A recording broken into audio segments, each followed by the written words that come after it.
آپ نے فرمایا میں جنت میں گیا تو میں نے قرآن کی تلاوت سنی. میں نے پوچھا یہ کون تلاوت کر رہا ہے؟ مجھے کہا کہ یا رسول اللہ یہ حارثہ بن نعمان ہے. میں نے کہا حارثہ وہ تو مدینے میں بیٹھا ہے, ابھی مرا تو نہیں ہے کہ جنت میں اس کی تلاوت گونجے؟ تو ان فرشتوں نے کہا یا رسول اللہ ماں کی ایسی خدمت کی ہے کہ اللہ نے خوش ہو کر حکم دیا ہے حارثہ جب قرآن پڑھے ساری جنت کو سنا. کذالکم البر کذالکم البر. میرے نبی نے کہا ماں باپ کی خدمت یہی ہوتی ہے, یہی ہوتی. آپ نے کہا عمر تیری زندگی میں ایک شخص آئے گا یمن سے, اس کا نام ہوگا اویس, اس کا قبیلہ ہوگا عامر, اور اس کا خاندان ہوگا کرن, اور اس کا رنگ ہوگا کالا, اور اس کا قد ہوگا درمیانہ, اور اس کی کمر پہ ہوگا سفید داغ. جب وہ آئے تو اس سے دعا کروانا عمر تو عمر, میرے بعد کوئی نبی ہوتا تو عمر ہوتا. اور نبی کے دائیں طرف عمر کی قبر ہے, بائیں طرف یہ نقشہ ہے قبروں کا. ایک قول کے مطابق کہ درمیان میں اللہ کے رسول ہے, سیدھے ہاتھ ابوبکر الٹے ہاتھ عمر, اور ایک قول یہ ہے یہ اللہ کے رسول یہ ابوبکر اور یہ عمر, اس طرح کر کے. اور ایک قول یہ ہے, ایک قول یہ ہے, اس طرح. یہ میرے نبی کی قبر, پاؤں کے ساتھ ابوبکر کا سر, پھر ابوبکر کے سر کے ساتھ پاؤں کے ساتھ عمر کا سر, یوں 3 قبریں ہیں, یا یہ ہے. تو بہرحال وہ روضہ رسول میں ہے عمر, میرے بعد نبی ہوتا تو عمر ہوتا. اور آپ مسجد میں داخل ہوئے, آپ کے ادھر ابوبکر تھے ادھر عمر تھے, تو آپ نے دونوں کے ہاتھ پکڑ لیے اور آپ نے کہا دیکھو دیکھو مجھے دیکھو, قیامت کے دن میں ایسے اٹھایا جاؤں گا کہ ادھر میرے ابوبکر ہوگا اور ادھر میرے عمر ہوگا. تو اسے کہا جا رہا عمر اویس سے دعا کروانا. یا رسول اللہ وہ اویس سے کیوں کرواؤں؟ کہ اس نے ماں کی ایسی خدمت کی ہے, جب وہ ہاتھ اٹھاتا ہے تو اللہ اس کے ہاتھ خالی نہیں لوٹاتا. تمہاری مائیں ذلیل ہوتی پھرتی ہیں اور تم یہاں جانتے بھی نہیں ماں ہوتی کیا ہے. یہاں تو سب کراؤن جانتے ہیں, کراؤن. اللہ معاف کرتے ہیں. ہر زمان کا زمانہ آ گیا, ہر سال حج کرتے تھے, ہر سال حج میں اعلان کرتے کوئی اویس بنی عامر, کوئی نہیں ہوتا تھا. ایک سال گزرا تو آپ نے حج میں سارے حاجی اکٹھے کر لیے, جبل ابی قبیس کے سامنے کھڑا کر دیا. کہا بھائی سارے کھڑے ہو جاؤ, اور کہا بھائی یمن والے کھڑے رہو باقی سارے بیٹھ جاؤ. تو یمن والے کھڑے, ہاں بھائی سارے یمن والے بیٹھ جاؤ, بنو عامر کھڑے رہو. تو بنو عامر کھڑے ہو گئے. پھر سارے بنو عامر بیٹھ جاؤ, کرنی کھڑے رہو. تو ایک کرنی کھڑا رہا, ایک, باقی سارے بیٹھ گئے. تو عمر نے پوچھا بھائی تو کرنی ہے؟ کہا جی ہاں. کہا تو اویس کو جانتا؟ جی جانتا, میرا سگا بھتیجا ہے, میرے سگے بھائی کا بیٹا, پر وہ تو پاگل سا ہے, آپ اس کا کیوں پوچھ رہے ہیں؟ تو عمر رونے لگے, کہنے کہ پاگل وہ نہیں تو ہے. یہ بتا وہ حج میں آیا؟ کہا جی آیا ہے. کدھر ہے؟ کہا جی وہ اس وقت اونٹ چرانے جاتا ہے عرفات کی طرف. تو آپ نے حضرت علی کو ساتھ لیا اور دوڑ لگائی. گئے تو اویس کرنی ایک درخت کے نیچے نماز پڑھ رہے اور اونٹ ان کے چاروں طرف چل رہے. تو یہ دونوں حضرات آ کے بیٹھ گئے. انہوں نے دیکھا کچھ لوگ آ گئے تو انہوں نے نماز مختصر کر دی. تو انہوں نے پوچھا, حضرت عمر نے پوچھا بھائی کون ہو؟ کہا جی مزدور ہوں. کہا تیرا نام کیا ہے؟ کہا جی اللہ کا بندہ عبداللہ. کہا بھائی وہ نام پوچھ رہا ہوں جو تیری ماں نے تیرا رکھا ہو. وہ کہنے کا تو میرا انٹرویو کیوں لے رہا ہے؟ ان کو نہیں خبر کہ یہ عمر ہے, تو تابعین میں سے دیکھا بھی نہیں, پہلی دفعہ حج پر آئے ہیں. تو حضرت علی بول پڑے کہ بھائی یہ امیر المومنین ہیں عمر بن خطاب اور میں ہوں علی بن ابی طالب. تو وہ پھر ایسے کام گئے, کہنے میں معافی چاہتا ہوں, میں نے آپ کو نہیں پہچانا, میں آپ کو بھی سلام پیش کرتا ہوں اور آپ کو بھی سلام پیش کرتا ہوں, میرا نام میری ماں نے اویس رکھا ہے. عمر نے کہا کپڑا ہٹاؤ اپنی کمر سے. انہوں نے کمر سے کپڑا ہٹایا تو سفید نشان تھا. تو کہا ہاتھ اٹھا اور ہم دونوں کے لیے دعا کریں. وہ رونے لگے, میں آپ تو میں آپ قدموں کی خاک نہیں, میں آپ کے لیے کیسے دعا کروں؟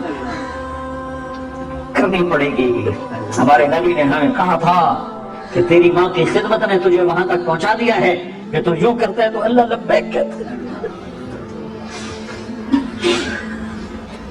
صرف نماز روزے کا نام اسلام نہیں ہے, اور بھی دکھ ہے زمانے میں محبت کی صلت, راحتیں اور بھی ہیں وصل کی راحت کی صلت. اخلاق کا بہت بڑا باب ہے جس کو امت نے بھڑا کے رکھ دیا ہے. انسانی حقوق تو پائمال ہو گئے, تباہ ہو گئے. تو اویس عمر نے دعا کروائی, پھر انہوں نے ہاتھ اٹھائے اور دعا کی ان کے لیے. یہ ماں ہے, ہر روح میں عورت معزز اور محترم ہے. میں سن 2000 میں حضرت آمنہ کی قبر کی زیارت کے لیے گیا تھا. میں نے ڈھونڈا قبر کو مبارک کو, بہت سی چیزیں ایسی ہیں جسے آپ کتاب سے نہیں سمجھ سکتے جب تک موقع پہ نہ ہو. تو اس لیے میں سفر کرتا ہوں. بدر کے لیے میں نے کتنے سفر کیے وہ جگہ صرف دیکھنے کے لیے کہ اذ انتم بالعدوة الدنيا وهم بالعدوة القصوى والركب اسفل منكم لو تواعدتم لاختلفتم في الميعاد. اس کو میں تفسیر سے نہیں سمجھ سکتا, میں موقع پہ جانا چاہتا ہوں اور پھر میں تو سمجھ نہیں سکتا, ہر شے بدل گئی ہے. میں نے ایک بدو ڈھونڈا, اللہ نے مجھے ملایا, میں نے کہا مجھے سمجھاؤ کہ یہ عدوة القصوى عدوة الدنيا والركب اسفل. تو بہت سی چیزیں ایسی ہیں بے شمار. کتاب تو اتنا سا دیتی ہے, اتنا سا سفر کرنا پڑتا ہے. تو میں نے سیرت کی کتاب میں یہ دلدوز دل خراش واقعہ پڑھا کہ میرے نبی 6 سال کی عمر کے تھے جب ماں نے جان دے دی. 25 سال کی عین بھرپور جوانی میں میرے ابوا کے پہاڑوں میں جان دے دی. اور قافلہ کیا تھا؟ 3 افراد, ایک میرا نبی, ایک ام ایمن, ایک والدہ ماجدہ, یہ 3 افراد ہیں اور چوتھا آدم مرد کوئی نہیں ہے. تو میں وہ جگہ دیکھنا چاہتا تھا. اور سن 2000 میں عمرے سے فارغ ہو کر ایک عرب دوست سے میں نے کہا مجھے کوئی جیپ دو جو پہاڑوں کے اندر جا سکے. تو اس نے مجھے ایک ٹرک جیسی جیپ دے دی. میں ابوا پہنچا تو وہاں لوگوں سے بات کی, پاکستانی ملے, ان سے کہا کہ کوئی ہمیں لے چلو ادھر قبر پر. تو انہوں نے کہا جی ادھر جو جاتا ہے اس کو پولیس پکڑ لیتی, تو ہم معذرت خواہ ہیں, ہم نہیں جا سکتے. تو میں بڑا مایوس ہوا, تو واپسی کر لی. تو ایک پیٹرول پمپ پہ پھر میں نے گاڑی کھڑی کروا دی, میں کھڑے ہو گئے. پھر میں نے دعا مانگی, یا اللہ میں نے بڑا سفر کیا ہے, مجھے پہنچا دے وہاں تک. تو ایک گاڑی پیٹرول ڈلوانے آ کر پیٹرول پمپ پر روکی. تو میں نے جیسے ڈوبتے کو تنکے کا سہارا, میں نے ایک ساتھی سے کہا اس سے بھلا پتہ کرو. تو وہ اس کے پاس جا کر کہتا ہے بھائی آپ کو حضرت آمنہ کی قبر معلوم ہے؟ کہا جی معلوم ہے. آپ ہمیں لے جا سکتے ہیں؟ کہا نہیں, ادھر پولیس پکڑتی ہے. آپ کہاں سے آئے ہیں؟ کہا جی ہم پاکستان سے آئے. اچھا تمہارا نام کیا ہے؟ کہا جی سلمان. یہ افضل. وہ میں گاڑی میں بیٹھا تھا, وہ اس کا کیا نام ہے؟ ابھی اللہ کا بھی نظام چلا رہا ہے. کہنے لگا وہ اس کا نام طارق جمیل ہے. وہ ایسے ہوا طارق جمیل, وہ جس کی کیسٹیں چلتی ہیں یہ وہ ہے؟ ہاں یہ وہی ہے. اچھا اس کی کیسٹ تو میں ابھی اپنی گاڑی میں سن رہا ہوں. ہم تمہیں لے چلتا ہوں. گاڑی وہاں لاک کی اور ہمارے ساتھ بیٹھ گئے. کو 5 کلومیٹر ہم سڑک پہ چلے, پھر اندر اترے اور 5 کلومیٹر اندر, 5-10 مجھے بھی یاد نہیں ہے. ایک تو منزل کو پانے کی شوق میں راستوں کا خبر نہیں تھی, دوسرے راستے تھے ہی کوئی نہیں. پہاڑوں کے اندر ادھر ادھر پتھروں سے ٹکر, جھاڑیوں میں پھنسے, الجھتے ایک تھوڑی سی کھلی جگہ آئی, وہاں اس نے گاڑی روکی. پھر میں لے کر پیدل چلا, پھر ایک پہاڑ پہ چڑھا. اس پہاڑ کے اوپر قدرتی ایک فرش بنا ہوا تھا, وہاں میرے نبی کی ماں سو رہی تھی. جنگل ویران سنسان. 1400 سال پہلے وہاں کیا حال ہوگا. 2000 سن میں وہاں حال ایسا تھا کہ میں دور دور تک انسان دیکھا تو مجھے نظر کو نہیں آیا. پہاڑ کالے, سورج ڈوبنے کو تھا, تو ادھر افق میں اندھیرا, ادھر پہاڑوں کی سیاہی, ادھر واقعہ سوگوار. میں نے بڑے بڑے سفر کے, میں بیت اللہ کے اندر 2 دفعہ داخل ہوا, لیکن میری وہ کیفیت نہیں بنی جو حضرت آمنہ کی قبر پہ میری حاصل رہا. ہائے ہائے کاش تم دیکھو جا, تمہیں اوسلو کی وادیوں میں کیا خبر, تمہارے نبی نے کیا کیا دکھ دیکھے. 6 برس کا بچہ اور ماں نے بازی ہار دی. ہارٹ اٹیک ہوا, غالباً ہارٹ اٹیک ہوا, پتہ نہیں کیا ہوا, چونکہ اچانک موت تھی. تو ہارٹ اٹیک ہی سمجھ میں آتا ہے کہ بولا نہیں جا رہا تھا. مجھے ہوا اٹیک مارچ میں, مجھے معلوم ہے کہ وہ کیا کیفیت تھی. وہی کیفیت کتابوں میں حضرت آمنہ کی لکھی ہوئی ہے. تو اس لیے میں اپنی طرف سے اس قیاس کر کے نتیجے پر پہنچاؤں کہ غالباً ہارٹ اٹیک تھا, کہ آپ سے بولا نہیں جا رہا, مجھ سے بھی بولا نہیں جا رہا تھا. بالکل درد کی شدت نے میری زبان بند کر دی تھی. تو وہ حضرت آمنہ پر درد کی شدت تھی, بولا نہیں جا رہا تھا. اور میرے نبی کہتے اماں آگے جواب نہیں آ رہا. پھر آخر حضرت آمنہ نے آخری بار سارا زور جمع کر کے فرمایا بیٹا میری موت کا وقت آ چکا ہے. ہر زندہ نے مرنا ہے, ہر نئے نے پرانا ہونا ہے, لیکن ایک دن آئے گا تو عالم کو روشن کرے گا. اور آنکھیں بند ہو گئی. 25 برس کی عمر میں تو شادی ہوتی ہے, یہاں 25 برس میں کہانی ختم ہو گئی. دی اینڈ ہو گیا. وہاں سے 10 میل دور ہے بستی. پتہ نہیں کس نے آ کے قبر بنائی, پتھر جمع کیے, کھود کے یا اوپر اللہ ہی جانتا ہے. 14 صدی پہلے میں کسی کتاب میں نہیں دیکھ سکا کہ کون لوگوں نے آ کر وہ قبر, کن لوگوں نے آ کر وہ قبر بنائی. لیکن جب قبر بننے کے بعد نیچے اترے ہیں تو حضرت ام ایمن نے دیکھا تو اللہ کے نبی غائب تھے, وہ نہیں تھے. تو انہیں ادھر ادھر دیکھا, لوگوں کے اندر آپ نہیں ہیں. تو انہیں پیچھے مڑ کے دیکھا تو اوپر سے رونے کی آواز آ رہی تھی. تو ام ایمن پیچھے گئی ہیں تو اللہ کے نبی ماں کی قبر پر یوں لیٹے ہوئے تھے اور قبر کو یوں جب مارا ہوا تھا ایسے.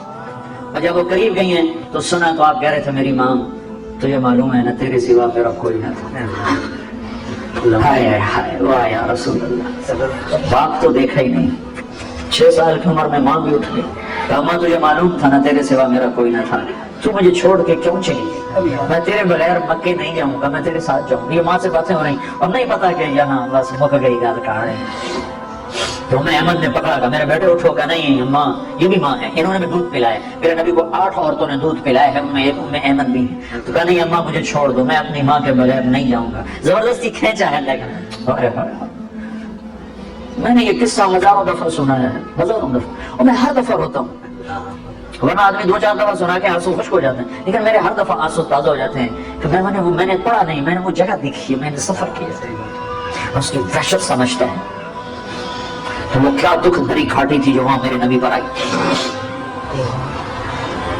اور جب آپ نے حج کا سفر کیا کتنے سال گزر چکے؟ 56 سال گزر چکے ہیں، 56 سال کے بعد آپ نے حج کا سفر کیا ہے، تقریباً 57 سال، 63 سال کی عمر میں حج ہو رہا ہے، حج کے بعد انتقال ہو رہا ہے، 6 برس کی عمر تھی، 57 سال گزر چکے ہیں، اور آپ نے ابوا کے راستے سے مدینے سے مکے کا سفر کیا، اور جب ماں کی قبر کے پاس پہنچے تو خیمے لگنے تھے ابوا کے آگے جا کر وادی میں، شہر میں، لیکن آپ نے ابوا کی بجائے ماں کی قبر پر کہا ادھر ہی خیمے لگا دو۔ 60-70 ہزار کا مجمع تھا، اور سب کے خیمے لگا کر پھر آپ اپنی ماں کی قبر کے سرانے تشریف لائے، اور جو بچوں کی طرح گھٹنے اٹھا کے ہاتھ یہاں رکھ کے اور سر گھٹنوں میں دے کے ایسے چھوٹے بچے کی طرح روئے، جیسے چھوٹا معصوم بچہ نہیں روتا، یوں گھٹنوں میں سر دے کے ہو کر کے آپ کے رونے کی آواز دور تک آ رہی تھی۔ اپنی ماں کا غم 57 سال کے بعد بھی تازہ ہے۔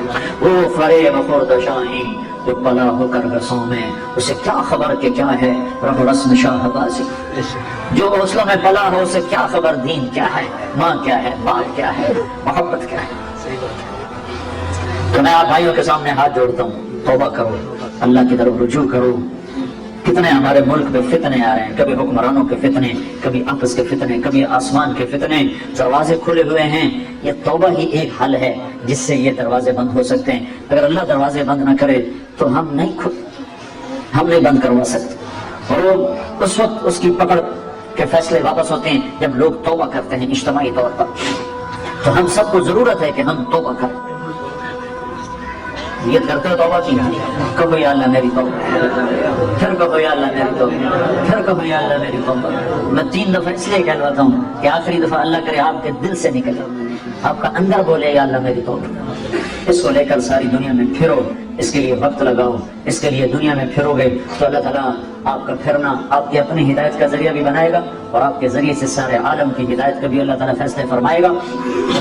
رمضان کا مہینہ آ رہا ہے، تراویح کا اہتمام کرو، قرآن شوق سے سنو، اور رمضان کے روزے اگرچہ آپ کا روزہ لمبا ہے تو آپ کا اجر بھی اس کے برابر ہے، جتنی مشقت آپ اٹھائیں گے اتنا بڑا اجر آپ اللہ تعالیٰ سے پانے والے بنیں گے، جتنا اللہ کو راضی کرنے کے لیے کوئی تکلیف اٹھاتا ہے اتنا اللہ سے لینے والا بن جاتا ہے۔ رمضان میں اللہ نے فیصلہ کیا تھا بدر کا بھی اور فتح مکہ کا بھی، تو سحر اور افطاری کے وقت میں دعائیں قبول ہوتی ہیں، سحر میں لگے ہوتے ہیں، افطاری کے وقت افطاری میں ہوتے ہیں، یہ دونوں وقت اللہ نے دعا کی قبولیت کے رکھے ہیں۔ ویسے تو رمضان کے سارے اوقات، سارے ایام، دن رات قبولیت کے ہیں، لیکن خاص طور پر 2 وقت انتہائی قبولیت کے ہیں، ایک سحری کا وقت اور ایک افطاری کا وقت۔ تو 5 منٹ اللہ سے دعا کر لیا کرو، سحری میں بھی 2 نفل پڑھ کے اللہ سے دعا کر لیا کرو، مانگ لیا کرو۔ 5 منٹ مانگو، 10 منٹ افطاری میں مانگو، اور سارے عالم کے لیے، اپنے لیے، انسانیت کے لیے ہدایت مانگو، دنوں کا بدلنا مانگو، دنیا بھی مانگو، آخرت بھی مانگو، یہ جہان بھی مانگو، وہ جہان بھی مانگو۔ تو سارے بھائی اس کی نیت کرتے ہو نا؟ جب چھٹیاں ہوں تو 4 مہینے تبلیغ میں پھرو، 40 دن کے لیے یہاں اندرون ملک پھرو، 4 مہینے کے لیے ہندوستان والے ہندوستان جاؤ، پاکستان والے پاکستان جاؤ، اور یہاں مقامی طور پر ہر ویکینڈ 3 دن کے لیے اللہ کے راستے میں پھرو۔ کہ یہ پھرنا تربیت کا ایک پہلو ہے، اس کے بغیر تربیت نہیں ہوتی، اس کے بغیر سیکھنے کے مرحلے سے انسان نہیں گزرتا۔ سیکھو گے تو اللہ تمہیں سکھائے گا، سیکھو گے تو اللہ تمہارے لیے راستے کھولے گا، سیکھنے کی نیت کرو گے تو اللہ تمہیں وہاں سے علم دے گا جہاں سے تمہارا وہم و گمان بھی نہیں ہے۔ اور مجھے لگتا ہے کہ سارے عالم کی ہدایت کے فیصلے اللہ تعالیٰ نے قریب کر دیے ہیں، کہ یہ ملک جہاں اللہ کا نام کوئی نہیں تھا، اللہ نے آپ لوگوں کو دنیا کمانے کے لیے بھیجا، اپنے ملکوں میں فقر پیدا کیا۔ اسلامی ملکوں میں فقر اور ظلم 2 چیزیں ہیں، تو لوگ پریشان حال ہو کر اپنے ملکوں سے نکلے رزق کی تلاش میں، کوئی امریکہ گیا، کوئی افریقہ گیا، کوئی یورپ گیا، کوئی اوسلو میں آیا، کوئی ڈنمارک میں چلا گیا، کوئی اٹلی میں چلا گیا، کوئی اسپین میں چلا گیا، کوئی